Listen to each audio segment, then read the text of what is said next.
اب اس کے بعد وہ جو مرکز تھا وہاں پر، چونکہ بنی اسرائیل کی تاریخ کا وہ مرکز رہا ہے، حضرت سلیمان علیہ السلام نے اس کو تعبیر کیا تھا، تو اب ان کی تاریخ کا حوالہ شروع ہو رہا ہے۔ وَآتَيْنَا مُوسَى الْكِتَابَ، اور ہم نے موسیٰ کو کتاب دی تھی یعنی تورات۔ وَجَعَلْنَاهُ هُدًى لِبَنِي اسرائیل، اور ہم نے اسے بنایا تھا ہدایت نامہ، رہنمائی بنی اسرائیل کے لیے۔ وہ ہدل للناس اس معنی میں نہیں تھی کہ تمام نوع انسانی کے لیے ہو، بلکہ وہ در حقیقت بنی اسرائیل کے لیے ہدایت نامہ۔ وَجَعَلْنَاهُ هُدًى لِبَنِي اسرائیل أَلَّا تَتَّخِذُوا مِن دُونِي وَكِیلًا، اور اس کی تعلیم کا لب لباب اور خلاصہ، توحید کا اصل جو جوہر ہے، مغز ہے، وہ کیا ہے؟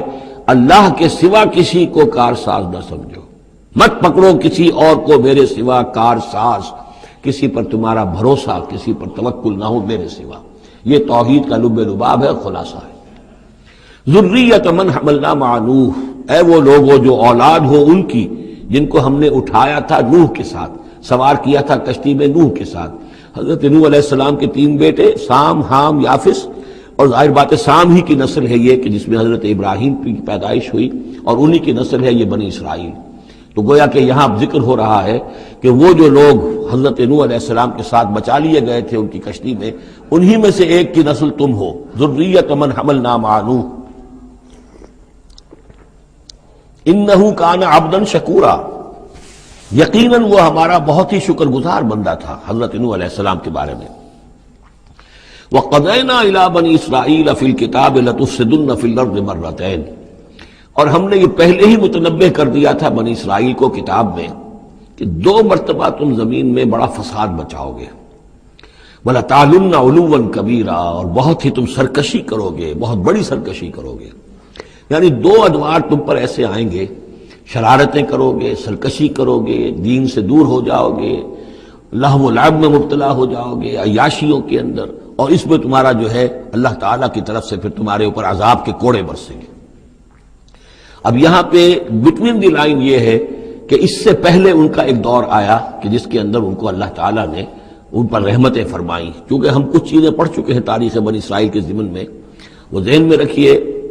حضرت موسیٰ علیہ السلام لے کر نکلے بنی اسرائیل کو مصر سے، تو یہ 1400 قبل مسیح کی بات ہے۔ اس کے بعد وہ آئے ہیں، تورات انہیں ملی ہے جبکہ وہ جبل طور کے پاس پڑاؤ ڈالا ہے۔ وہاں سے پھر شمال مشرق کی طرف چلے ہیں، جب کہا گیا کہ جنگ کرو قوم نے انکار کر دیا، تو 40 برس تک کی سزا مل گئی ان کی بزدلی کی وجہ سے۔ 40 برس تک وہ اسی صحرا میں بھٹکتے پھرے۔ اسی دوران حضرت موسیٰ کا انتقال ہو گیا اور حضرت ہارون کا بھی انتقال ہو گیا۔ لیکن پھر صحرا میں جو نسل پیدا ہوئی وہ پلی بڑھی، وہ ہمت والی تھی، مشقت دیکھی ہوئی تھی اس نے پھر جنگ کی اور جہاد کیا۔ حضرت یوشع ابن نون جو خلیفہ اول تھے حضرت موسیٰ علیہ السلام کے، ان کی سرکردگی میں تو فلسطین فتح کر لیا۔ پہلا شہر جو فتح ہوا وہ اریحا یا جریکو ہے، تو آج بھی موجود ہے وہ شہر۔ اس کے بعد انہوں نے کچھ عرصے کے اندر پورا فلسطین فتح کر لیا۔ لیکن غلطی یہ کی کہ اس میں ایک مرکزی حکومت نہیں بنائی، بہت سے 12 حکومتیں، 12 قبیلے تھے، جیسے 12 چشمے ان کو دیے گئے تھے، 12 حکومتیں بنا لی۔ پھر آپس میں لڑنے بھی لگے، طوائف الملوکی ہوئی۔ تو آس پاس کے جو مشرک اور کافر قومیں تھیں سیریا وغیرہ میں اور آس پاس اردن کے رہنے والی، انہوں نے پھر جو ہے ان کے اندر ریشہ دوانی شروع کی، اور ایک دور یہ آیا کہ اس میں ان کو بہت سے لوگوں کو اپنے گھروں سے نکال دیا گیا، اور وہ لوگ بڑی زوال سے دوچار ہو گئے۔ تب انہیں ہوش آیا، انہوں نے سیموئیل نبی جو ان کے تھے ان سے کہا کہ ہمارے لیے سپہ سالار مقرر کیجئے، ایک سپہ سالار ہو تاکہ اس کے پیچھے ہم سب کے سب 12 کے 12 قبیلے جمع ہو کر جنگ کریں، تو پھر یہ کہ اپنے دشمنوں کو فتح حاصل ہو۔ یہ وقفہ تقریباً 300 برس کا ہے، جس کے بعد وہ جنگ ہوئی ہے طالوت اور جالوت کی، اور حضرت طالوت نے جالوت کو قتل کیا۔ پھر حضرت داؤد منظر پر آ گئے، پھر طالوت، حضرت داؤد اور حضرت سلیمان، یہ 3 ان کی حکومتیں ہیں تقریباً 100 برس پر پھیلی ہوئی۔ 16 برس طالوت کے، 40 برس حضرت داؤد کے، 40 برس حضرت سلیمان کے۔ یہ گویا کہ ان کی خلافت راشدہ ہے۔ جیسے ہمارے یہاں حضرت ابوبکر کا دور مختصر ہے، پھر حضرت عمر، پھر حضرت عثمان رضی اللہ تعالی عنہم، یہ مل کر جو ہمارے ہاں بنتے ہیں 24 برس 3 خلافتوں کے، ان کے ہاں یہ 100 برس کا عرصہ ہے۔ لیکن حضرت عثمان کے بعد آپ کو معلوم ہے کہ تقسیم ہو گئی تھی مملکت، اس لیے کہ حضرت علی رضی اللہ تعالی عنہ کی خلافت کو حضرت امیر معاویہ نے تسلیم نہیں کیا، تو شام اور مصر کے علاقے علیحدہ رہے۔ بالکل اسی طرح ہوا وہاں پر بھی کہ حضرت سلیمان کے بعد ان کے 2 بیٹوں میں جو مملکت تقسیم ہو گئی، ایک شمالی مملکت تھی جس کا نام اسرائیل تھا، اور سامریہ اس کا دارالخلافہ تھا. ایک جنوبی تھی یہودا، اور وہ اس کا جو ہے یا یروشلم اس کا دارالخلافہ. تو اس طریقے سے دو ملک یہ بن گئے. یہ زمانہ ان کا ابھی عروج کا بہرحال ہے، کچھ کئی سو برس ان کے عروج کے گزرے، پھر ان میں خرابیاں آئیں، پھر ان کے اندر شرک، مشرکانہ اوہام آ گئے، دنیا پرستی آ گئی، شریعت کا مذاق بنانا ہو گیا معاملہ. تو پھر ان پر زوال آیا. پہلا زوال جو آیا، پہلے اسیرینز نے شمالی مملکت جو تھی اسرائیل کی، اس کو ختم کر دیا. یہ کوئی ختم کیا انہوں نے اس سے کافی پہلے 700-800 برس قبل حضرت مسیح کے. اس کے بعد جو اصل آیا ہے نبوکڈنضر، جو نمرود تھا عراق کا، اس کا حملہ ہوا 587 قبل مسیح میں. انہوں نے یروشلم کو برباد کیا، 6 لاکھ کو قتل کیا، 6 لاکھ کو قیدی بنا کے لے گیا، اور یہ کہ یروشلم میں 2 اینٹیں سلامت نہیں رہنے دیں، اور ہیکل سلیمانی کو مسمار کر دیا. یہ ان کا بدترین دور آیا. تقریباً 125 برس یہ کیپٹیوٹی میں رہے بیبیلونیا میں، 6 لاکھ کو ہانک کر لے گیا وہاں پر. بدترین دور. تو پہلا عروج، اس کا جو کلائمیکس تھا وہ طالوت اور داؤد اور سلیمان کا دور حکومت. اور پہلا زوال جس کا یوں سمجھیے کہ سب سے نیچے کی پوزیشن یہ ہے جو کیپٹیوٹی کا دور ہے ان کا. اس کے بعد حضرت عزیر علیہ السلام ان میں آئے، اللہ نے بھیجا، انہوں نے دعوت اصلاح توبہ کی منادی کی، پھر یہ لوگ کچھ ٹھیک ہوئے. ادھر یہ کہ ایران نے حملہ کیا تھا عراق پر اور ان کو آزاد کر دیا تھا کہ جاؤ تم، کہ خورس نے، ذوالقرنین نے، کہ تم جاؤ اور جا کر اپنا شہر دوبارہ آباد کر لو. تو یہ پھر آ گئے، حضرت عزیر کے ساتھ ہو کر آئے ہیں. تو یہ تقریباً 458 قبل مسیح میں پھر یہ دوبارہ آئے ہیں. تو یہ سمجھیے کہ 125 برس تک یہ جو شہر ہے اجڑا پڑا رہا ہے. اسی دوران میں حضرت عزیر کو اللہ تعالیٰ نے 100 برس کے لیے سلائے بھی رکھا ہے. وہ موت ان پر طاری کر دی تھی جو سورہ بقرہ میں ہم پڑھ کر آئے ہیں. یہ سارے واقعات کو آپ یوں سمجھ لیجئے کہ یہ علیحدہ علیحدہ ٹکڑے جو ہم نے پڑھے ان کو جوڑ لیجئے. بہرحال پھر ان کے اندر یہ کہ ایک نیکی کی تحریک چلی، پھر ان کے اندر لوگوں نے توبہ کی، پھر اللہ نے انہیں دوبارہ ایک عروج عطا کیا. مکابی سلطنت قائم ہوئی، اور وہ جہاں تک دنیاوی حدود ہیں، زمینی حدود، وہ حضرت سلیمان کی مملکت سے بھی بڑی تھی. یہ ان کا دوسرا دور عروج ہے. لیکن پھر ان کے اندر زوال آیا، پھر خرابی آئی، پھر وہی دنیا پرستی، وہی عیاشیاں، وہی بدماشیاں، وہی مشرکانہ اوہام. اس کے نتیجے میں پھر ان پر جو کوڑے پڑے ہیں وہ پہلے تو پڑے ہیں یونانیوں کے ہاتھوں. سکندر مقدونی نے پہلے فتح کیا ان کو، پھر سلیوکس جو اس کا اس سے سالار تھا وہ ان پر حکمران رہا ہے. اس کے بعد یہ ہے کہ پھر رومنز آ گئے، رومنز نے ان کو فتح کر لیا، ان کی حکومتیں چلتی رہیں. یہ دوسرا دور ہے. اس دور میں پھر یہ ہے کہ رومنی کے ہاتھوں سن 70 عیسوی میں دوبارہ یروشلم تباہ و برباد ہوا. 1,33,000 یہودی ایک دن میں قتل کیے.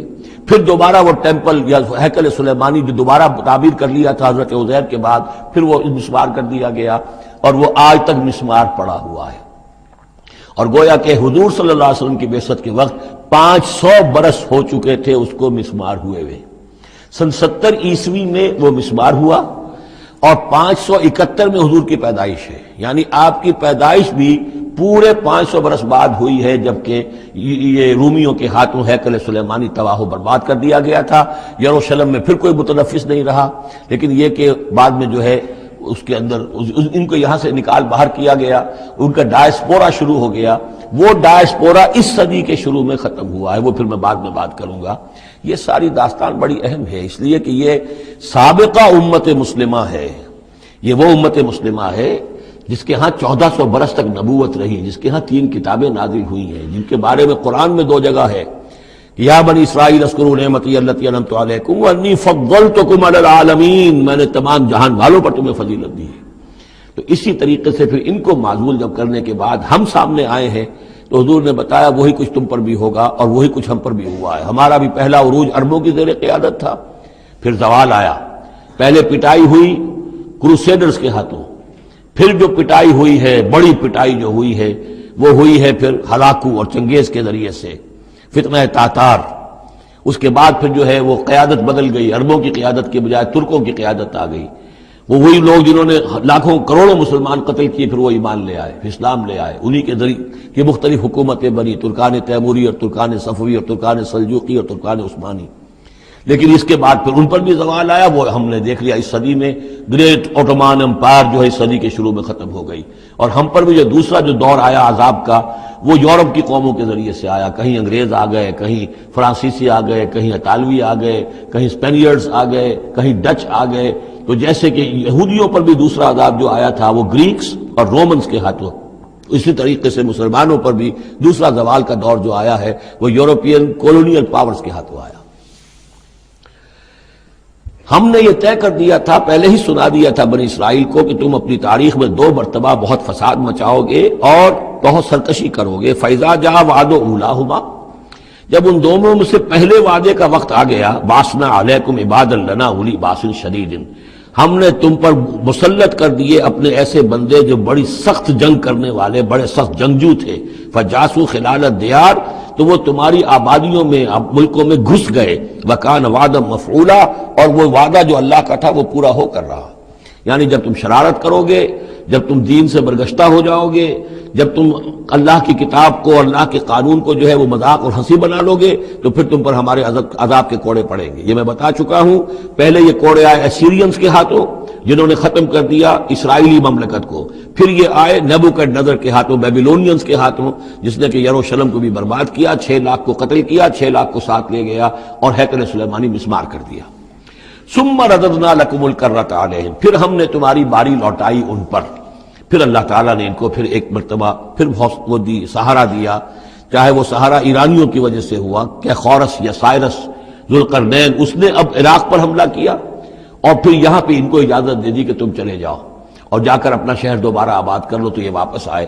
ثم رددنا لکم الکرۃ علیہم، پھر ہم نے تمہاری باری لوٹا دی ان پر، وامددناکم، اور تمہاری مدد کی، بے اموال، اموال کے ذریعے سے بھی، وبنینا، اور اولاد بیٹوں کے ذریعے سے بھی، وجعلناکم اکثر نفیرا، اور پھر ہم نے تمہیں بنا دیا ایک کثیر تعداد والی قوم، تم پھلے پھولے پھر ایک بڑی پراسپرس قوم بن گئے۔ ان احسنتم احسنتم لانفسکم، تم نے اگر کوئی بھلائی کمائی تو اپنے نفس کے لیے بھلائی کمائی، اپنے لیے کمائی، اپنے فائدے کے لیے۔ وَإِنْ أَسَأْتُمْ فَلَهَا، اور اگر کوئی برا کام کیا تو وہ بھی اپنے لیے کیا، اس کا وبال تم پر دنیا میں بھی آیا اور آخرت میں بھی اس کا عذاب آئے گا۔ فَإِذَا جَاءَ وَعْدُ الْآخِرَةِ، جب وہ دوسری مرتبہ کی وہ سرکشی اور تمرد اور شیطنت تمہاری اور تمہارا جو ہے دین سے برگشتگی کا دور آیا، تو دوسرے وعدے کا وقت آیا، لِيَسُوءُ وُجُوهَكُمْ، یہاں وہ الفاظ محذوف سمجھیے، بَعَثْنَا عَلَيْكُمْ عِبَادًا لَنَا أُولِي بَأْسٍ شَدِيدٍ، وہ گویا کہ الفاظ یہاں ریپیٹ نہیں کیے گئے۔ دوبارہ پھر ہم نے تمہارے اوپر ایسے زوردار لوگوں کو مسلط کیا، لِيَسُوءُ وُجُوهَكُمْ، تاکہ وہ تمہارے چہروں کو بگاڑ دیں، تمہارے حلیے بگاڑ دیں۔ وَلَيَدْخُلُوا الْمَسْجِدَ كَمَا دَخَلُوهُ أَوَّلَ مَرَّةٍ، اور وہ داخل ہوں مسجد میں، یعنی مسجد اقصیٰ میں، ہیکل سلیمانی میں، جیسے کہ وہ داخل ہوئے تھے پہلی مرتبہ۔ جیسے بے حرمتی کی تھی بیبیلونینز نے بیت المقدس کی اور ہیکل سلیمانی کی، ایسی ہی بے حرمتی پھر کی ہے ٹائٹس رومی نے سن 70 عیسوی میں اس ہیکل کی بھی، اور ہیکل کو مسمار کر دیا۔ لِيَدْخُلُوا الْمَسْجِدَ كَمَا دَخَلُوهُ أَوَّلَ مَرَّةٍ وَلِيُتَبِّرُوا مَا عَلَوْا تَتْبِيرًا، اور یہ کہ تباہ و برباد کر دے ہر اس شے کو جس کے اوپر بھی ان کو اختیار اور قبضہ حاصل ہو جائے۔ عَسَىٰ رَبُّكُمْ أَن يَرْحَمَكُمْ، یہ دور گزر چکے 2000 برس، یعنی ان کا سیکنڈ جو سمجھیے کہ زوال کی انتہا تھی وہ چلی آ رہی تھی 500 برس سے محمد الرسول اللہ صلی اللہ علیہ وسلم کی بعثت کے وقت تک۔ ایک عروج، ایک زوال، پھر عروج، پھر زوال، اور زوال کو 500 برس ہو گئے تھے جبکہ حضور کی بعثت ہوئی اور یہ قرآن نازل ہوا۔ ان حالات میں کہا جا رہا ہے عسیٰ ربکم ان یرحمکم، تمہارا رب اب بھی تم پر رحم فرمانے کو تیار ہے، ممکن ہے کہ تمہارا رب تم پر رحم کرے۔ وَإِنْ عُدْتُمْ، اگر تم نے وہی روش اختیار کی، وہی کفر کیا، وہی حق کو ماننے سے انکار کیا اور اعراض کیا، عدنا، پھر ہم وہی کچھ کریں گے جو ہم نے پہلے کیا تھا۔ وَجَعَلْنَا جَهَنَّمَ لِلْكَافِرِينَ حَصِيرًا، اور ہم نے کافروں کے لیے جہنم کو تو باڑا بنا رکھا ہے، جیل تو بنا رکھی ہے ہم نے جو ان سب کا احاطہ کر لے گی۔ جس طرح کہ جانوروں کے باڑے میں بند کر دیا جاتا ہے، اسی طریقے سے قید خانہ ہم نے تیار کر رکھا۔ آخرت کا قید خانہ تو ہے ہی، اس دنیا میں بھی تم پر عذاب کے کوڑے برسیں گے۔ ان ھذا القرآن یہدی للتی ہی اقوم، دیکھو اب یہ قرآن جو ہم نازل کر رہے ہیں اپنے بندے محمد پر صلی اللہ علیہ وسلم، یہ گویا کہ اب شاہ درا ہے، اللہ کی رحمت میں داخل ہونا ہے تو اس سے داخل ہونا ہوگا، اس کو مانو تو تمہارے لیے اللہ کی رحمتوں کے دروازے پھر کھل جائیں گے۔ جو بھی اللہ نے وعدے کیے ہیں اپنے اس آخری نبی اور ان کی امت کے لیے، تم بھی اس میں شامل ہو جاؤ گے، انہی کی برکتوں سے تم بھی حصہ پاؤ گے۔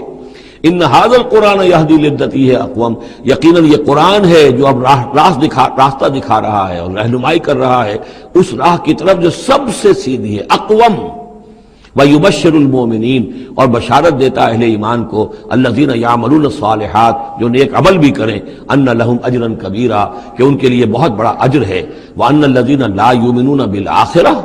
اب دیکھیے جہاں بھی وہ بات آتی ہے عمل کی خرابی کی تو ایمان بالآخرہ کا تذکرہ، اور وہ لوگ کہ جو ایمان نہیں رکھتے آخرت پر، آتدنا لہم عذابا علیما، ان کے لیے تو ہم نے فراہم کیا ہوا ہے دردناک عذاب۔ یہ پہلا رکوع 10 آیات کا بہت ہی اہم ہے تاریخی اعتبار سے، اور اس کو سمجھنا چاہیے۔ یہ خد و خال یہ ہماری ہی گویا کہ امت مسلمہ ایک ہم ہیں، الحمدللہ امت محمد میں شامل ہے، لیکن یہ بھی ایک امت مسلمہ تھی، یہ سابقہ امت مسلمہ ہے، اور ابھی یہ ختم نہیں ہوئی ہے، موجود ہے۔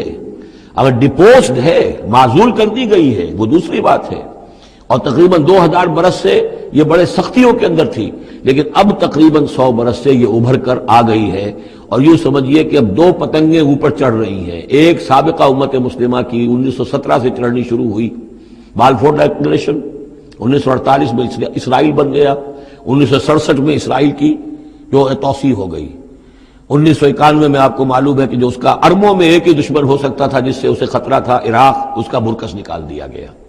اب وہ اس پورے علاقے کے اندر تو ایک اتنی بڑی طاقت ہے کہ کسی عرب ملک کے اندر یہ جرت نہیں ہے کہ وہ اسرائیل کا مقابلہ کر سکے۔ لیکن یہ کہ امت مسلمہ میں بھی رینائسنس شروع ہوا ہے، یہ بھی اپنے انتہائی زوال کو پہنچ چکی تھی اس صدی کے آغاز میں۔ پہلی جنگ عظیم کے بعد جب سلطنت عثمانیہ ختم ہوئی، خلافت ختم ہو گئی 1924 میں، تو اس کے بعد سے یہاں بھی ایک رینائسنس شروع ہو چکا ہے۔ یہاں بھی پھر آزادی کی تحریکیں چلیں، پھر جو ریوائیول کی تحریکیں، احیائی تحریکیں، جماعت اسلامی کی تحریک، اخوان کی تحریک، مظلومی پارٹی، اسی طریقے سے جو ایران میں تھے فدائی، یہ تحریکیں چل رہی ہیں۔ تو اس کو بھی جاننا بہت ضروری ہے کہ یہ جو صدی ہماری گزری ہے، اب ختم ہو رہی ہے، اس صدی کے دوران ہمارا ایک زوال کا عمل بھی چل رہا تھا، اور ایک یہ کہ ایک نئی ایک ترقی کی طرف بھی ہم آگے بڑھے ہیں رفتہ رفتہ۔ یہ دونوں پروسیس سائیڈ بائی سائیڈ، مرج البحرین یلتقیان بینہما برزخ لا یبغیان، یہ دونوں عمل چل رہے ہیں۔ ان تمام چیزوں کا صحیح اندازہ ہونا چاہیے، ذہن میں خاکہ ہونا چاہیے، تاکہ کوئی شخص دین کی خدمت کر رہا ہو تو اسے معلوم ہو زمان و مکان کے اعتبار سے میں کہاں ہوں، کس جگہ کھڑا ہوں، ماضی کیا ہے، سامنے کیا ہے، داہنے بازے کیا حالات ہیں۔ تو یہ ساری چیزیں جو ہیں ان کو سمجھنا بہت ضروری ہے۔ چنانچہ وہ جو میں نے چند کتابوں کا تذکرہ کیا ان کو غور سے پڑھیے، 2 مختصر ہیں، 2 ذرا اس سے بڑی ہیں۔